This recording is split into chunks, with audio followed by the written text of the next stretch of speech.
One of the greatest challenges that women can experience when they're navigating grief or a major life challenge is the feeling that you've got a deep, empty hole in your heart the size of the universe that no one else can see or even begin to understand.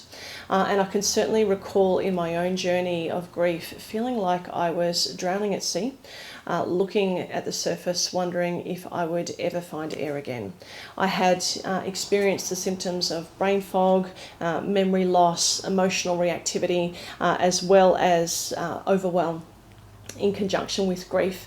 And at the same time, I felt that no one could see what was going on, and I was still trying to navigate my day-to-day life. Now, my name's Nikki Hamilton. I'm a women's resilience coach, and I really love helping women transform life challenges and grief into courage, resilience, clarity, and grace.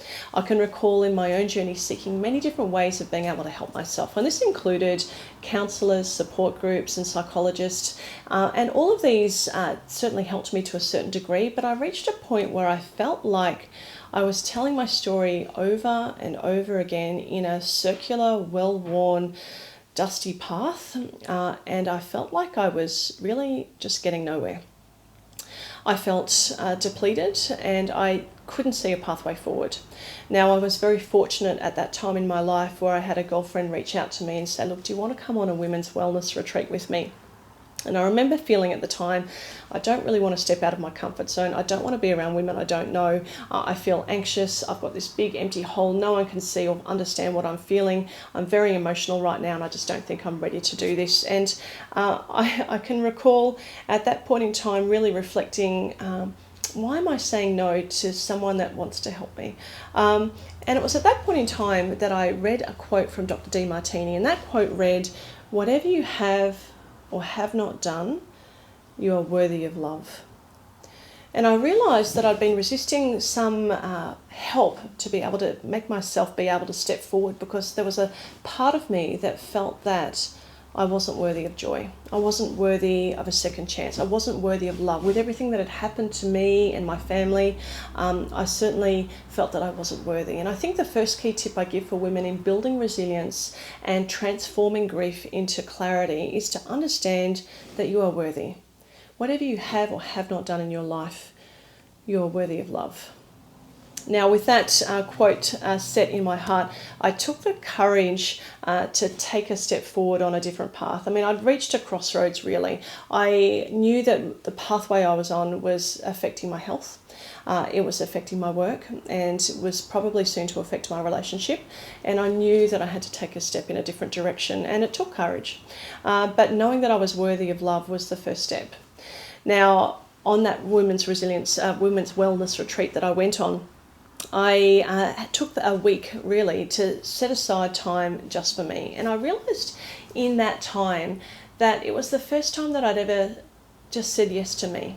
And I realised with that I had spent so much time in my life prioritising everybody else's needs, putting everybody else first on the list, leaving myself last, to a point where I was completely and utterly depleted. And how often do we do that as women? Put everybody else first.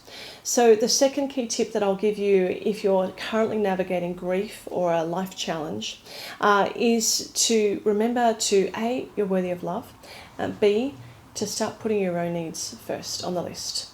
Because in putting your own needs first, you start to refill your own tank. And they do say to secure your own oxygen mask, right, in the time of a crisis. And I think as women, we often forget that.